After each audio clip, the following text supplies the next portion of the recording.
All right, so let's begin, Mike. We are having around 40 participants in the room. Let's begin with the webinar, and I welcome and good afternoon, good morning to everyone who has joined and those who will join will catch us up. As I mentioned a while ago, those who are not able to join now will be getting a video recording of this webinar later. So today we are going to have a webinar with my mentor, Mike Godfrey. He's a seasoned process safety professional, and I started my learning of the process safety with him when I was working with Oil Major. So Michael will run the show, and the topic is safe operating limits. Objective of these webinars, I have done the two webinars before this, is to share some knowledge because as we all are locked down at homes, there are limited options for meetings, seminars, or conferences around the globe. And so there is some sort of choked flow of knowledge or sharing of knowledge. So I thought let's have some knowledge sharing online, as everybody is working online via Zooms, via Microsoft Teams or other platforms. So why not have these webinars? And so Mike is gracious enough to give us his precious time. He's in UK at the moment, and he will be talking to us on the subject of safe operating limits. So Mike, a brief introduction of yourself, and then the rest of the time is yours. Okay, thanks for that, Simon. And yeah, I'd just like to say, these are strange times, but what's been interesting is how I've seen in a number of countries, communities pulling together, you know, people in schools helping out the National Health Service by providing PPE and 3D printing. It's quite extraordinary how communities are pulled together. So I think it's, as you said, it's good to keep the process safety community connected and sharing and learning during these times. So yeah, myself, Michael Godfrey, I've been working in the hydrocarbon industry for just over 30 years now. Pretty much split 50% in the downstream, 50% in upstream. I started my career as a process engineer. I did a number of roles as process engineer, senior process engineer, engineering management. But then I gradually moved from process engineering to more sort of process safety, certainly with an official title. I'd probably say when I started my time in the industry, process safety as a discipline didn't exist. And a lot of what we did, and a lot of what we'll talk about today, actually, you need process engineers to be supporting the process. So yeah, I've worked in a number of different regions.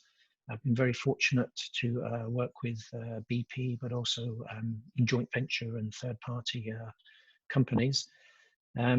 So yeah, appreciate being asked to share some experience here. So the focus for today is safe operating limits. Just a brief general introduction for some of you, what it's all about, why we need them, how do we go about identifying these safe operating limits. This is going to be the plan of attack. So we'll have a quick safety moment and then talk a little bit about why we need safe operating limits, cover some of the definitions, and then spend a little bit about time about how we identify the appropriate parameters or which pieces of equipment we need to work on. Dig a little bit deeper and talk about a couple of concepts of operator response time and something you guys might have heard about, process safety time. And then towards the end, we'll just, you know, sort of cast the net a little bit wider. How can we use a similar approach or similar concept to apply this to integrity operating windows, and possibly some equipment that might not initially come to mind as a potential application. What I've done, I just pulled together information that's primarily available in the public domain, pull it together so you guys can understand how it's all stacked up. but leave you with some references and further sources of information if you want to go out there and do a little bit more reading. So to kick it off, yeah, major accident potential. It's not the hydrocarbon industry, but here's an incident that happened in the UK just over a decade ago. Some of you may be familiar with this flight, British Airways BA38, on its return from Beijing to London Heathrow. On final approach, they lost power to both engines, quite unusual. And you can see the plane, only barely managed to clear the main road here, the A30. The crew responded actually quite quickly. They retracted the flaps to extend the glide, and you can see the aircraft touch down just across the fence line, the security fence. Nobody was killed, fortunately. You can see significant damage. Some people were injured, I think, rushing down the slides. Incident investigation. It identified that this flight has exceeded its safe operating limits. So well, what did that mean? Well, loss of power to both engines, you're looking immediately at common mode, common causes. And the first culprit would be the fuel, the specification. Typically, is it off spec on water? That was not the case. So the flight was coming from China. You can imagine there may have been some doubt, but that was not the case. So the investigation continued. They started looking at the process parameters for this flight. They started looking at things like ambient air temperatures. And it was in February, it was very cold. And the flight it takes is, over a northern latitude. And they compared this flight, the operating parameters, to thousands of others, including, same engine, Rolls-Royce powered.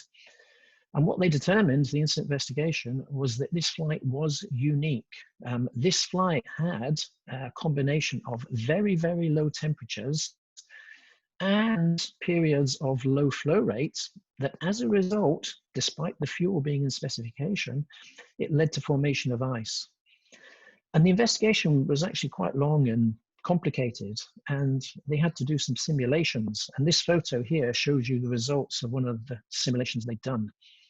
And what you can see is this is the fuel oil heating system. It's a shell and tube heat exchanger. And if you look closely, you can see the tubes here, how they protrude across the tube sheet. They are very proud. So that the low flow and low temperature led to the formation of the ice. The ice built up here on the tube sheet, blocked the fuel. So after the final approach, when the captain or the pilot commanded more power, there was nothing available, and the rest is history. So some immediate recommendations about how to mitigate that for others, but I think it's a good example of understand your safe operating limits and make sure that you don't exceed them. So a little bit of broader introduction. And the first thing I'd say is the concept of safe operating limits definitely isn't new. It's been with us for 30 years or so. And there are some references here that I've found. In the US, the OSHA Clean Air Act. So this was back in 1990, a few years before we had the PSM legislation in the US. And what it says is, we need to identify the operating limitations for our processes. In the UK, we have pipeline safety regulations. So those came in the 90s. And a couple of statements here that of interest is, we shouldn't be starting up, we shouldn't be introducing hydrocarbons until we understand the safe operating limits of the pipeline system. And more interestingly, changes in the safe operating limit is a notifiable event. So you would have to notify the regulator before you made that change. And well, why is that? Why are they so important? Well, if we think about the API 754, the process safety pyramid, where we have these tier 1 significant loss of primary containment events, tier 2, they're still lagging loss of primary containment, lower severity. The whole intent of developing safe operating limits is that they can give us an indication of deviations lower down in the triangle. And the whole concept of this pyramid is that we can identify these events, deviations earlier on, and we can prevent deviations from safe operating limits becoming a tier 2 or a major tier 1 event. And I tested this with Syme earlier. I asked him, what's that photo? And he said, Buncefield. Actually, it's not. This is in Puerto Rico. This is Quipico, which is a very, very similar incident to Buncefield. It just happened 4 or so years later. Overfilling of a tank of gasoline, major volume, major cloud formed, explosion, and multiple surface fires. So better understanding safe operating limits, tracking them, and understanding root causes is really the whole driver, is to reduce the number of tier 2 and tier 1 events, and we can use it as a leading indicator. So jump into some of the definitions. So we've mentioned already, tier 1 and tier 2 are useful indicators to have. We can compare across the industry, but they're kind of lagging. So what we'd like to have is earlier indications that are more leading.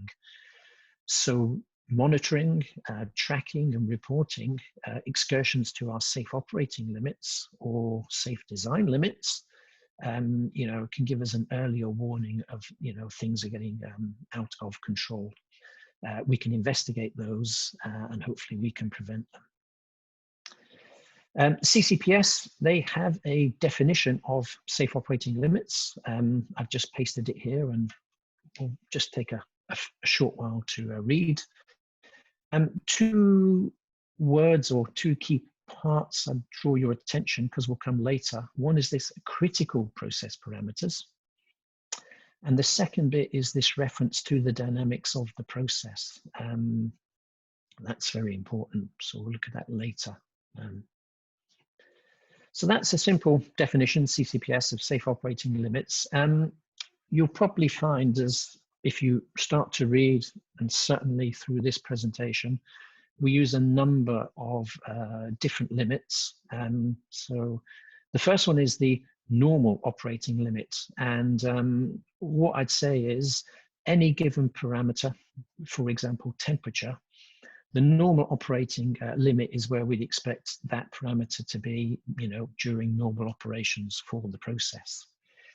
It may be within that normal operating range, there's a tighter range. If you're in the downstream and you're trying to optimize the process, or you have product quality, you may have actually a tighter optimum operating range for a particular product or a particular reason. You may have a number of different optimum ranges within that normal operating envelope for different products. But generally, that's what we define as the normal operating envelope. And associated at the limit of that, we'd expect to see some sort of operator alarm for the operator to take some actions.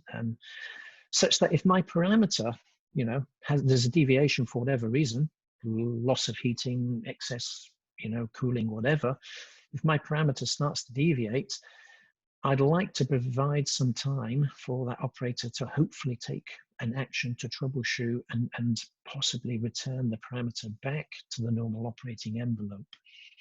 So just outside the normal range, we'd have another range or additional time. And the total of that is what we call the safe operating envelope or the safe operating limit. It's probably fair to say we use envelope and limit interchangeably. So at the end of the safe operating envelope, we typically expect to see some function, some automatic function, or some procedural, control to take action. Because if my parameter continues to deviate, my temperature continues to rise, for example, I want to take an executive action, shut down a pump, close a valve to prevent the excursion continuing beyond that, which is the safe design envelope. Because if the parameter does continue to change, we are either into an area where we know we have some margin, maybe some accumulation if it's pressure, or we know it's unsafe, or there's a degree of uncertainty. So if you can sort of keep that in mind, what we might call the normal range, the safe operating range, and our design limits. What does it look like in practice? So here's a screenshot from a historian, a PI historian. What we've got here is, I think it's a level parameter. It's 43 days, it's about 6 weeks. And you can see the parameters bouncing around in the normal zone. What you can do, once you've defined your normal ranges, you can map those onto the historian so that they come up automatically when you pull up a trend.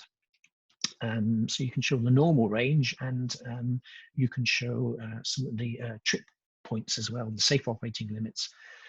On this image here, we've added the design limit as a thick red line. That doesn't come up in the historian, but these normal operating ranges and safe operating limits are automatically shown.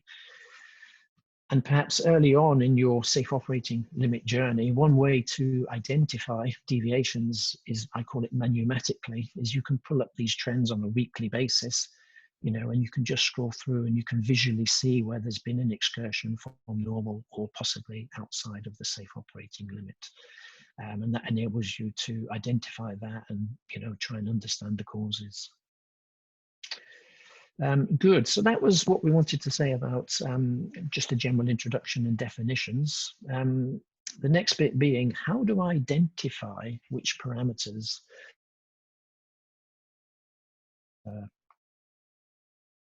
and investigating? And one way of going about that is to use a bow tie diagram. So you guys probably know as much about this as I do. So the generic bow tie is, we have a hazard. In this case, it's fire explosion. The event, the top event being loss of primary containment. So on the left-hand side, very simply, we could possibly put 3 buckets into the causes of that loss of primary containment. So it might be things like mechanical impact. So that could be a dropped object, or if you're offshore, it could be a ship collision, vessel impact. Another potential generic threat would be a corrosion or erosion threat. And the third one would be this exceeding safe operating limits. So, all those causes, we have barriers on the left-hand side that would hopefully prevent this occurring. And likewise, on the right-hand side, we have barriers that are mitigative, trying to prevent or limit the damage and the harm that's caused. And if we think about safe operating limits, what we're doing here is we're really focusing on this side, this leg, those key parameters and those key barriers that would, the process control systems, the alarms, the safety instrumented systems, mechanical overpressure protection that would prevent safe operating limits exceeding and leading to loss of primary containment. And we'll come back and talk about some of these other legs later on. But that's what safe operating limits is all about. And you could pull up, a number of generic bow ties, and you could, potentially identify the key parameters that way.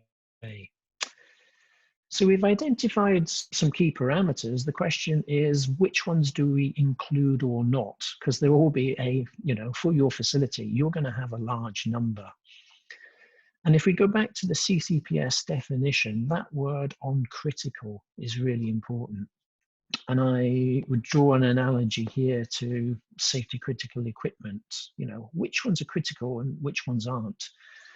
And one approach for that that's commonly used is based on consequence severity. So here I've got, a generic risk matrix. I made it up. It's a 6x6. The severity here is low to high using Roman numerals.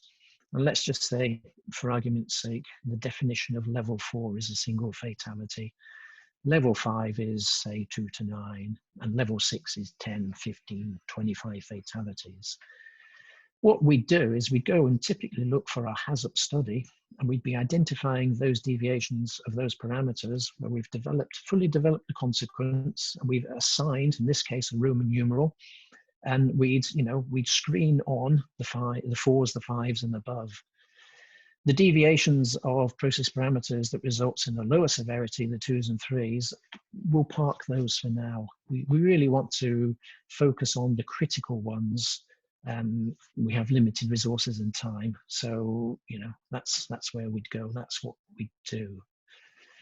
So using the bow tie and your HAZOP, possibly your HAZID, if your HAZOP doesn't have that information, it should be possible to develop some guidance and identify the key parameters. Companies typically would have a procedure that would define that, to help you. If that doesn't exist today, then, or you're trying to do this from scratch, then sit down and develop the philosophy or similar. And as part of that philosophy, what you could do is, for generic pieces of equipment like compressors, rotating equipment, 4-fired heaters, in this case for pressure vessels, a separator, a tank, you could develop those scenarios. So for example, overpressure leading to loss of containment. The key parameters, obviously process pressure. And you would define your safe design limit and your safe operating limit. So in this case, it's high pressure. The safe design limit would be the MAWP, the maximum allowable working pressure, or the design pressure. And my safe operating limit would be the set point of my high pressure trip. So we could go through and systematically, define what the design and the safe operating limits are. Some of them quite simple, some of them slightly more complicated. So for example, overfilling of a vessel, it may be the full height of the vessel. It depends. If the instrument doesn't cover that full height, then we may decide to set the design level at the extent of the measurement by the transmitter. So, you can go through and set those design and operating limits generically, and then run through, item of equipment by item of equipment. So digging deeper, a little bit deeper, talk a little bit about the concept of process safety time, and maybe this will also help us to understand how we use these parameters, or how we determine them in practice. So what I've got here is I've got a level in a vessel, and it's bouncing around within the normal operating range until at some point there's a disturbance, typically, a blocked outlet. So for example, an ESDV on the outlet of this separator, it loses instrument air and it fails closed. So at that point, flow is still coming in, liquid and vapors coming in, no liquids going out, so off it goes, the level takes off. And going back to our normal operating limit, at this point we'd hope that there would be an alarm associated with it reaching that point. If you're lucky, you may get an alarm with the cause, but not always, definitely not. So at this point, this is where the operator would receive a notification, and he or she has now got to start to troubleshoot, identify the cause. There may be a number. Hopefully he's got some procedure to help them to troubleshoot, to take an action. But if they don't, then we're going to hit the trip function here. So the time between the alarm arriving and the rate of change of the level hitting our trip function, that time there represents the operator troubleshooting time. And again, if we go back, that second point in the CCPS definition, it's about the dynamics of the process. So it's how quickly this level is rising. And again, if the operator is unable to take action within that time, then the second bit that's really important here is understanding between the trip function initiating and the signal from the switch or the transmitter through the logic solver to the final element, which is typically a valve. That total time, which is generally, the majority of that would be the final element. How long is it? How long do I have from the trip to, in this case, the overfill, for example? That available time there is what we call the process safety time. So what we want to do is, using the dynamics of the process, is understand how quickly the level's rising. If it's a vertical separator, it's quite an easy calculation. If it's horizontal, it's slightly more complicated because it's based on segments of circles, but you can still do it in Excel or use a simulator, is to calculate the time available and compare that to the operator troubleshooting time to what's available, and the ESD function to the available, and validate if they're effective or not.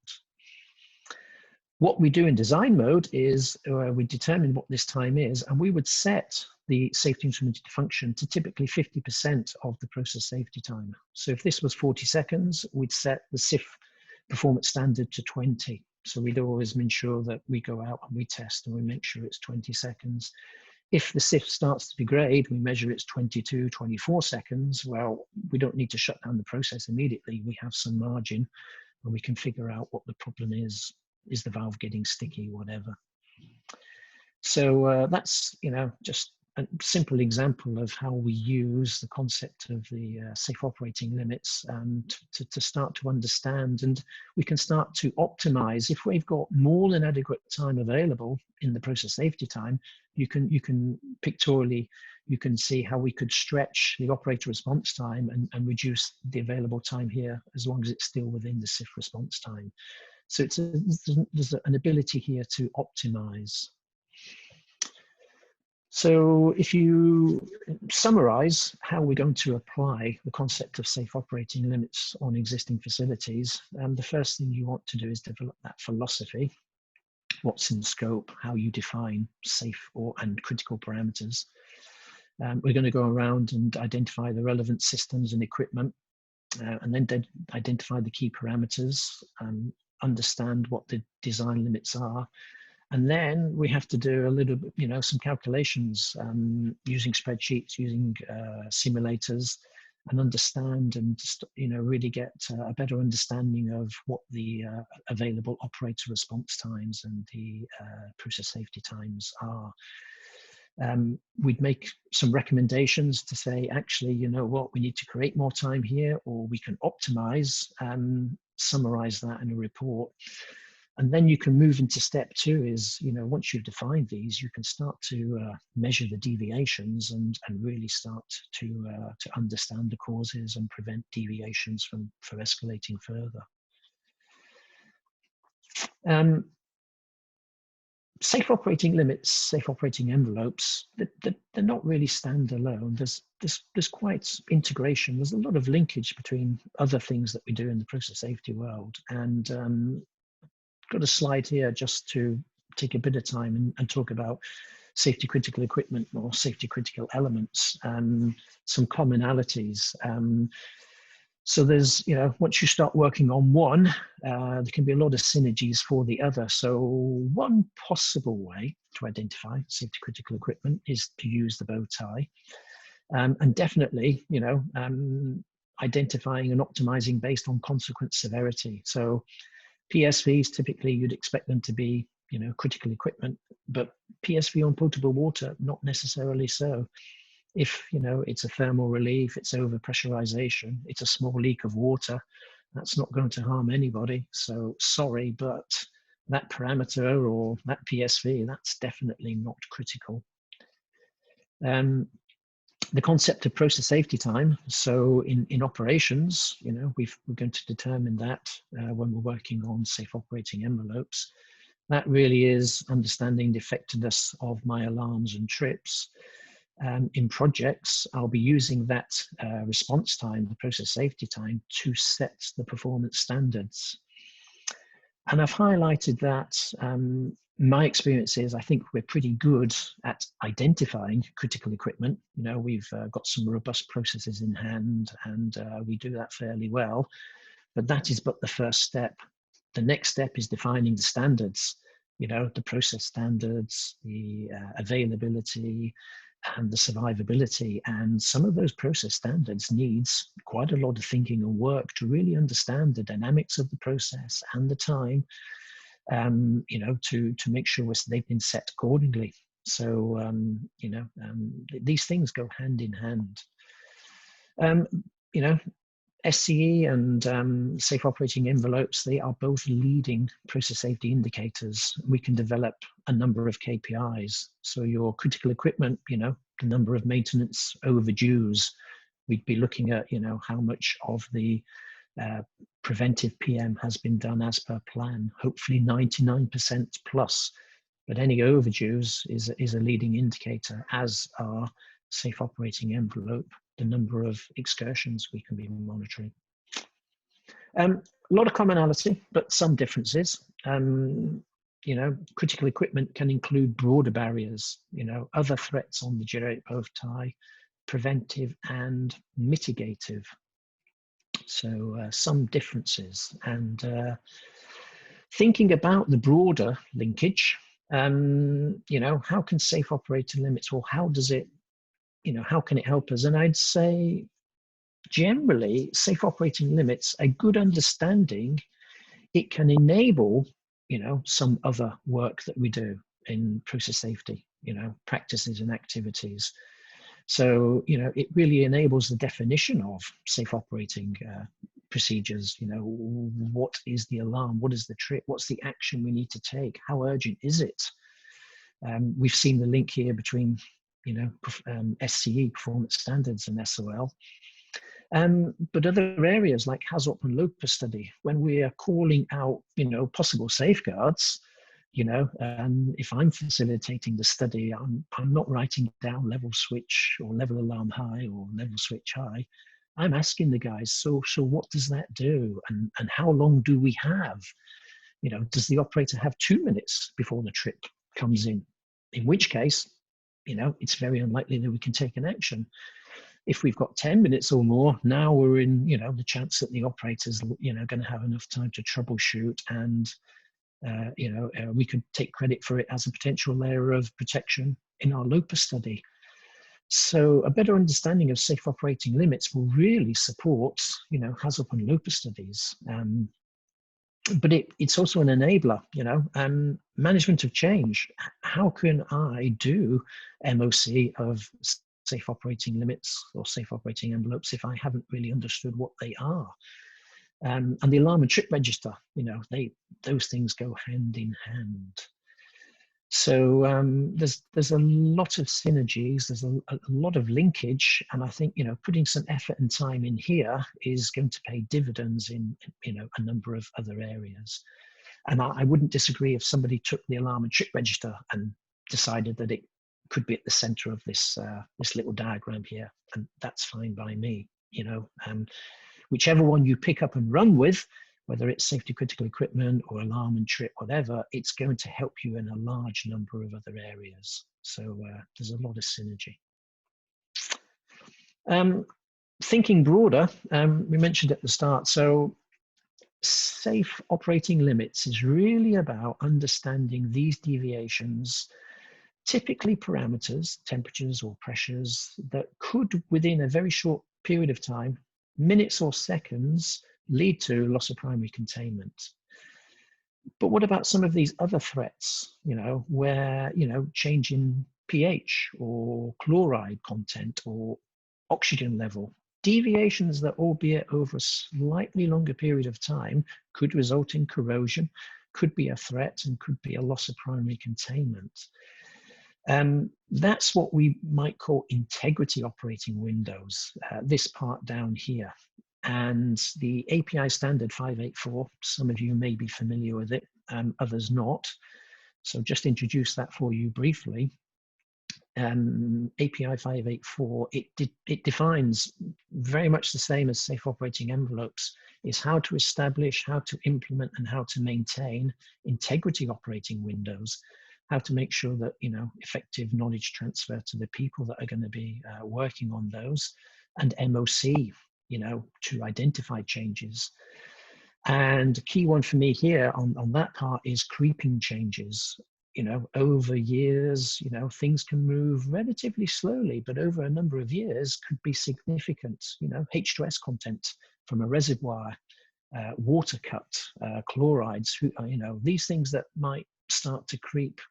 We wouldn't pick them up within safe operating limits, but integrity operating windows, hopefully so. And taking the concept further, we're obviously thinking about, I guess, our process plants, whether it's in upstream or downstream. But thinking about upstream for a second, we generally, we think about the separation facilities, the platforms, or, gathering centers where we're doing separation. But we can take this approach further. We can go further to the wellhead, and we can actually go to the downhole and the reservoir. It is possible to extend the concept of safe operating limits to further upstream and to downhole systems as well. So, so just to summarize, my view is that a better understanding of safe operating limits and working on this as an area is definitely going to lead to safer and more reliable operations. So I haven't shown any slides here, but there is data available, where we've seen that a focus here, monitoring safe operating limits, preventing deviations, preventing trips, preventing plant shutdown, it leads to more uptime. And preventing further escalation, deviations, loss of primary containment is definitely going to result in less tier 1 and tier 2 process safety events. But the synergies and the bonuses are that the work that we put in here can really help us in a number of other areas, whether it's HAZOP-LOPA or SCE. And getting that concept of going, you can extend this as far and wide as you like. But the key thing not to forget is working on this, bringing in this culture of continuous improvement. It's all too easy to stand back and say the plant's been operating for 5 years, for 10 years, for 20 years, not a problem. This culture of continuous improvement, getting into more of the detail and understanding and optimizing, identifying deviations. If we don't set these limits and we can't track deviations, it doesn't give us the ability to investigate the causes and eliminate them. So, this culture of continuous improvement is, something we need to focus on. So, very brief. Hopefully I didn't go through that too quickly, and there wasn't too much, but we do want to make sure we've got some time available for questions for you guys. So I shall hand back to Simon. Thank you. Oh, sorry. Last point, Simon. The last slide. Yeah, the references, documents that I've referred to, and some others, and some hyperlinks. Apologies.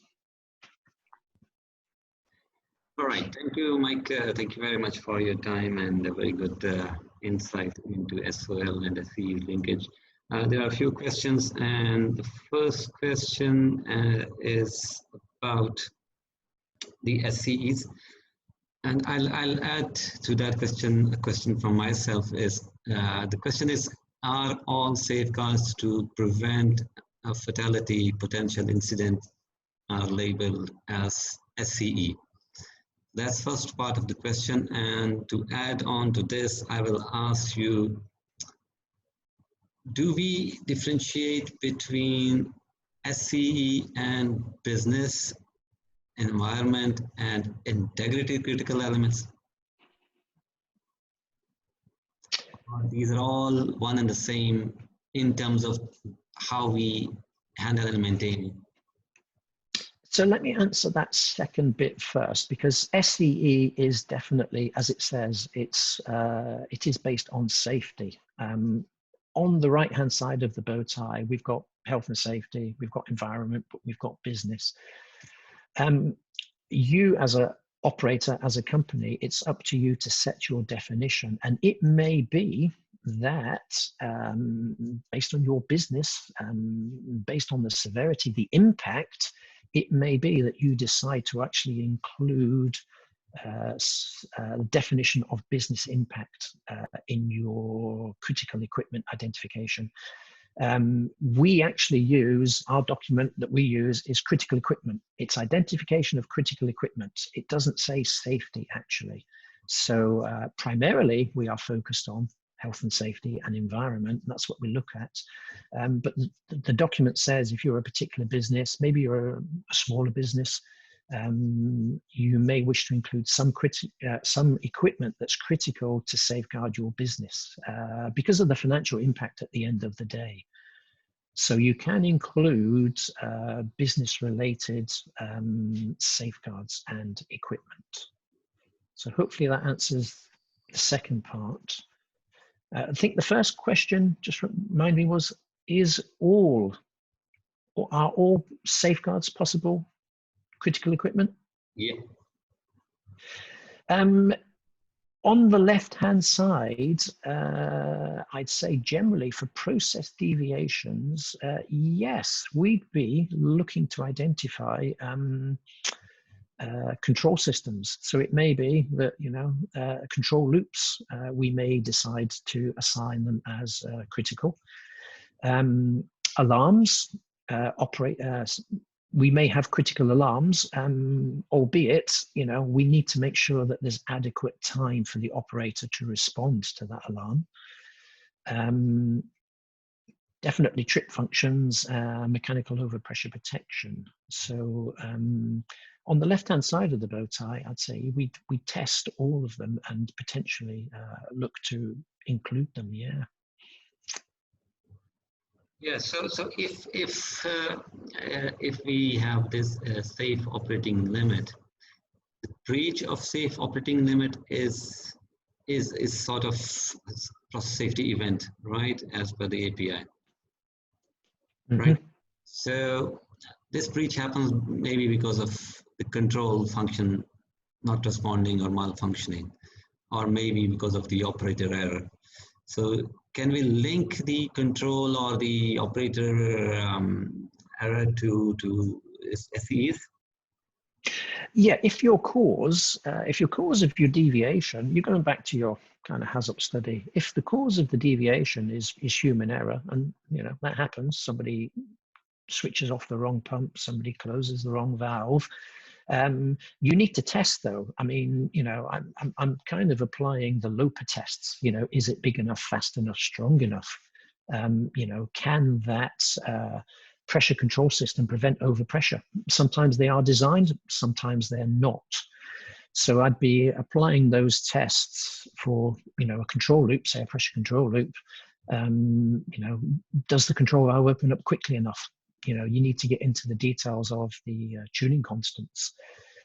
And if you do include it as critical equipment, then you need to lock it down appropriately. You know, it cannot be in bypass, etc., etc. So I think what I'm saying generically is the tests that we apply, you know, typically that we use on a LOPA type approach, these are the tests that you can apply to say, is that piece of equipment, that element, you know, is that alarm safety critical or not? It doesn't necessarily need to constitute a complete layer of protection. You know, we might take credit for critical alarms. I mean, alarm is not a complete layer of protection, but that's the kind of approach, I think, the mentality you need to use when you're assessing anything as potentially critical equipment. All right, so coming to SDL, safe design limit, a breach is, of course, there's a process safety event. So we define SDL based on our engineering. So design is a safeguard. I mean, design and engineering practices itself, which standard, who did the design, is the design correct itself or not? The design itself, no. What we, in safe operating limits, we do need to understand what the design limit is, because, you know, that enables us to determine things like the process safety time. How much time do we have available? How effective is going to be the response? So for us, the design limit is something that we don't want to exceed. It's not always a fixed number. You know, sometimes as a function of pressure and temperature. Sometimes these things change with time. So, you know, it's not uncommon that we sometimes, due to corrosion or whatever reason, we derate systems. So they're not fixed numbers, they can move. So it's important to know what they are. But I wouldn't say that they are safeguards per se. You know, again, using the analogy of critical equipment, the piping system itself, you know, that isn't, you know, critical equipment, the separator, the vessel, the piping. One way of looking at that is that I would explain is that critical equipment, again, similar to safe operating limits, critical equipment is the stuff we need to be testing and maintaining every 3 months, every 6 months, every year. You know, our trips, our alarms, our PSVs. Vessel integrity, generally it's over a longer wavelength. We'll be doing external UT measurements. We may be doing vessel internals inspections after 5 years, possibly longer. So the hardware itself, you know, it's important, but it doesn't really fall under critical equipment. So hopefully that answers. Okay, so one question is, what if the PST is quite less? Should we reduce the trip set point or design SIF at, let's say, 50%? Certainly, if you now know that you've determined the process safety time, it is less than the current SIF time, and generally that's based on, you know, the time for the valve to close. Absolutely, you know, you've got to make sure that you know, the parameter does not exceed the design whilst it's closing. Now, it's not a simple calculation. If you can imagine, for things like pressure, as I'm pressurizing a vessel, the HP, LP, you know, is getting smaller. As the valve starts to close, you could start to take credit for reduced area. So the first thing I do is I do a more robust calculation to understand it further. But if it's still under that scenario, then we need to try and reduce the trip set point absolutely to buy time. You could beef up the response time. You could have a larger actuator and close the valve quicker. That could be more difficult than moving a trip point.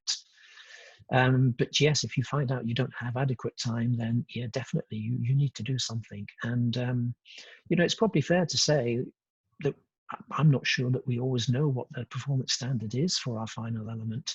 I'm pretty sure we test these things, you know, at defined frequencies, but do we always get out there and measure the time with a stopwatch? That doesn't always happen. So not uncommon.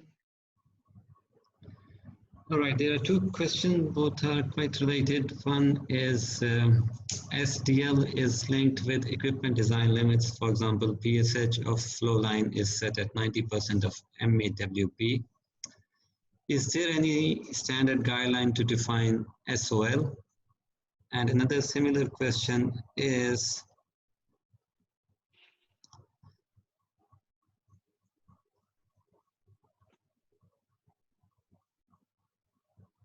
I lost you there, Si. I'm sorry. That first question I got. The second one, no. The second question is, what are the standards other than API which can define these SOL, SDL, other than API? Okay, so the first question is, yes, generally we'd set a, you know, a trip function at 90% of MAWP. So likewise, we would work backwards. It's really just based on the dynamics of the process. You know, what you want to do, generally what you want to do is you want to maximize your normal operating limit to, for whatever reason, you know, it may be in your benefit to run a particular vessel at a higher level for efficiency, for conversion, for reaction. It may be you want to run a level at a lower to provide some buffer. So maximizing the normal operating limit, you know, can be advantageous. So essentially you work back from your trip function, understand what the dynamics of the system and the response time is, and set the alarm accordingly. Yeah. You know, make it in line with what you think the required time is for the response. If it's an operator at a panel, typically 10 minutes. If it's an outside action, then, you know, maybe longer if she has to get somebody on a radio to go outside. So there's definitely room for optimization. You know, maybe you've got spare ullage in a tank, you could increase the height without compromising the effectiveness of the barriers. So I don't think there's an industry standard, but the standard on, you know, the volume all the time would be based on what you expect your operator, you know, minimum time requirements. Generally, that's, you know, 10 to 20 minutes, depending on, you know, what needs to be done. In terms of design, so just refresh me that second question. Was it? Yeah, the question is, other than API, is there any guideline for non-hydrocarbon industry? In terms of mechanical design pressures or safe operating limits? The SOLs, is there any other standard, for example, for power industry or for chemical industry, So yeah, I refer to IOGP. Obviously, I'm currently working in upstream, and API 754, as we know, was actually written initially for the hydrocarbon. It was based on BP Texas City, and that was the recommendation. So API took the lead, and it is very much written around hydrocarbons. I am aware of IOGP, which they've taken the 754 concept, made it more applicable to upstream with lots of good examples. I'd say take a first pass look at that document, because it does speak more generally. I'm not aware of anything in sort of the, you know, utilities, power, hydrocarbon, pulp and paper. Probably I would say maybe the insurance industry standards are a good reference for non-hydrocarbon industry. FM Global or AXA, Okay. they are available. So probably non-hydrocarbon industry can look at those. But generally, if you look at, in my opinion, if you look at APIs and even those CCPS guidelines, they sound like American Petroleum Industry or Center for Chemical Process, but they are quite generic. They can be applied to any process other than maybe specific like nuclear industry standards, or maybe standards for the electrical side of a power plant. Maybe those are something they need to be looked from the eye of typical nuclear industry or power industry standards. But otherwise, I think the API and these standards are applicable to any or every industry. They are not very limited to hydrocarbon industry. I agree. I say it's about taking the concept and applying it broader, you know, and just one example I gave was applying this concept to downhole, to reservoir, you know, because you do have limitations, either based on downhole equipment or based on long-term reservoir health and ultimate recovery. So it's yeah, taking the concepts and applying it broadly. Yeah.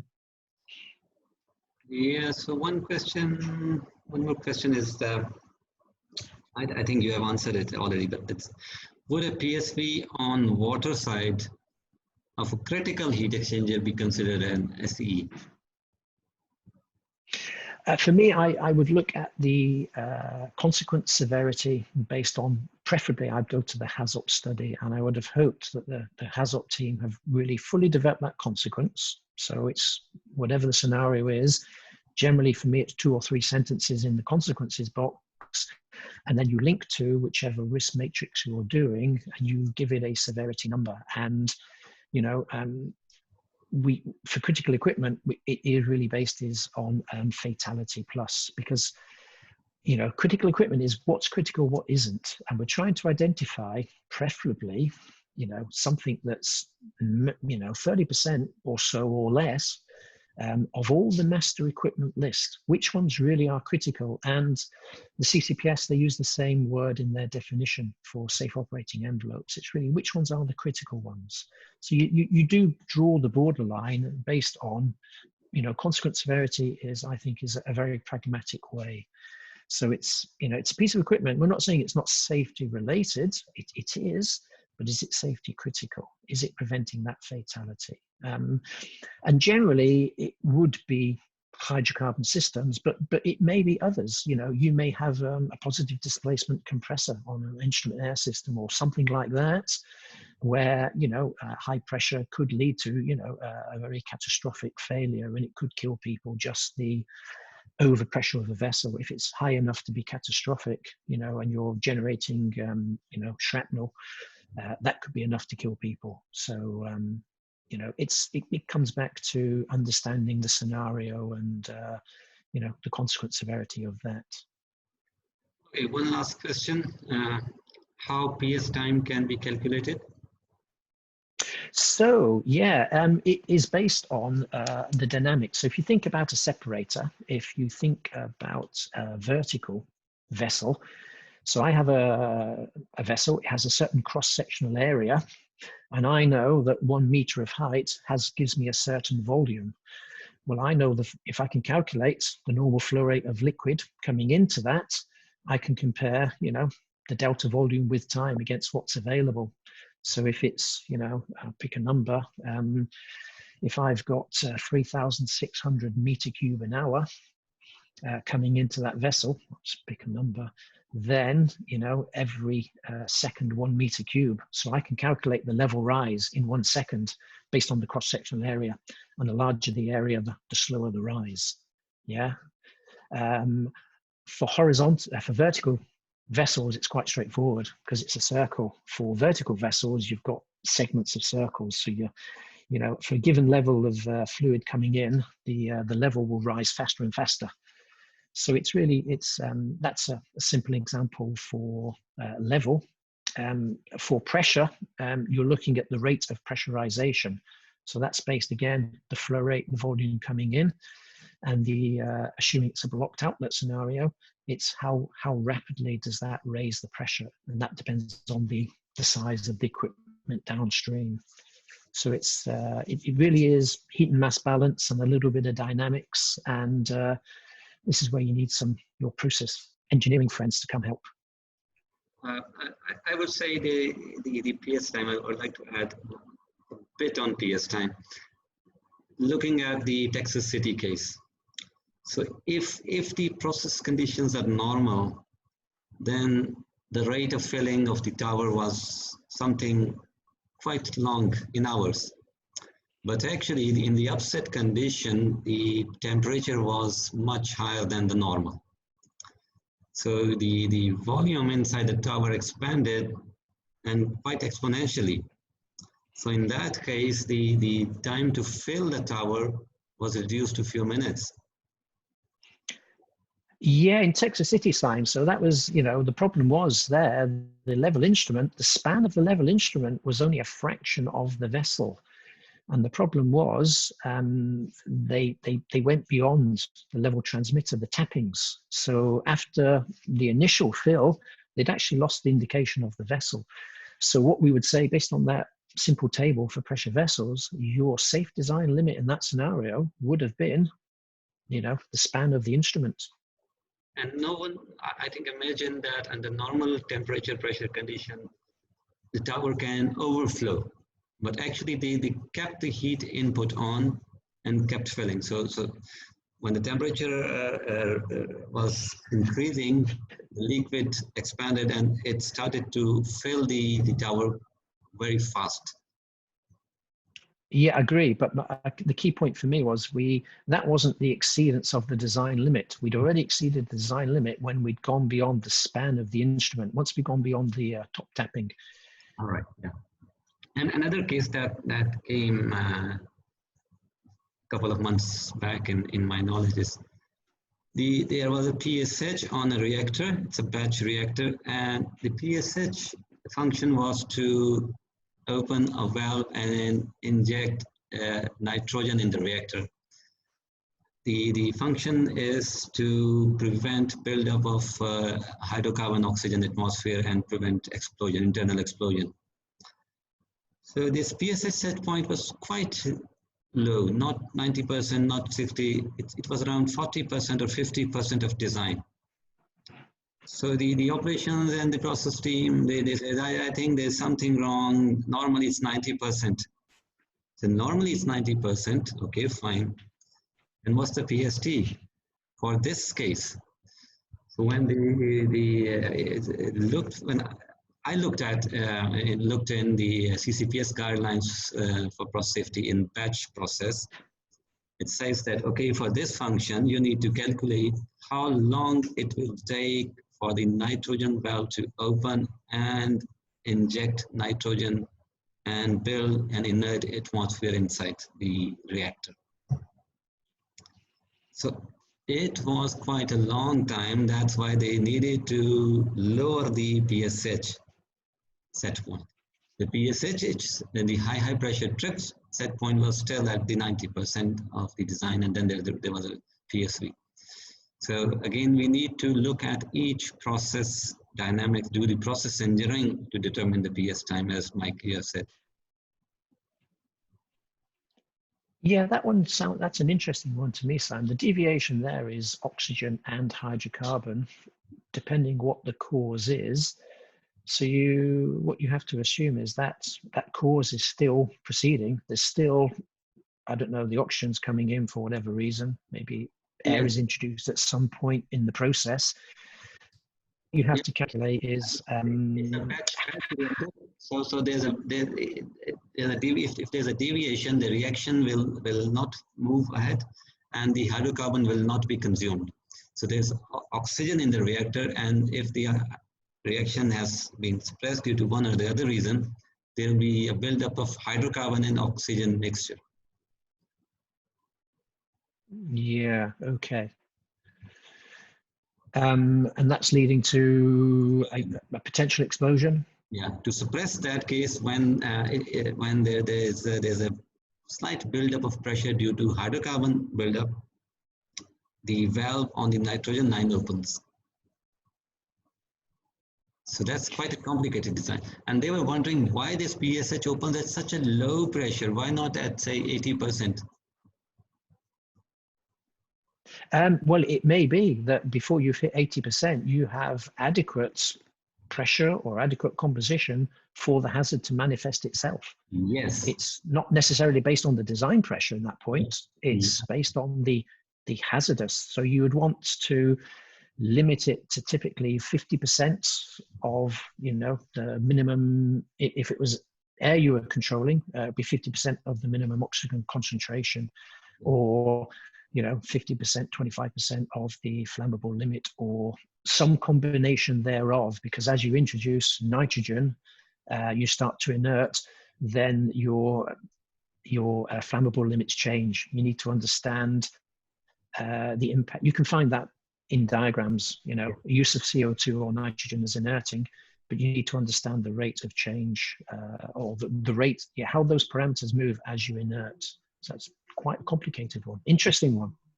Yes, in summary, if the PS time can be calculated by the process engineers.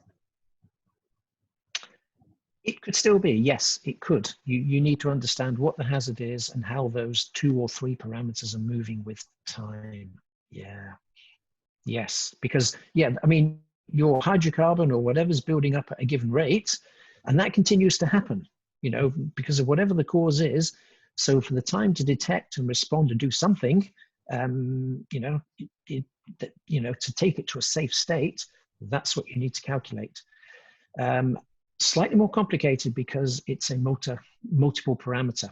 There's hydrocarbon, there's oxygen, there's nitrogen. Slightly more complicated, but the main concept still applies. All right, so we are coming to the end of the hour. Mike, anything else you would like to add, or just your closing remarks?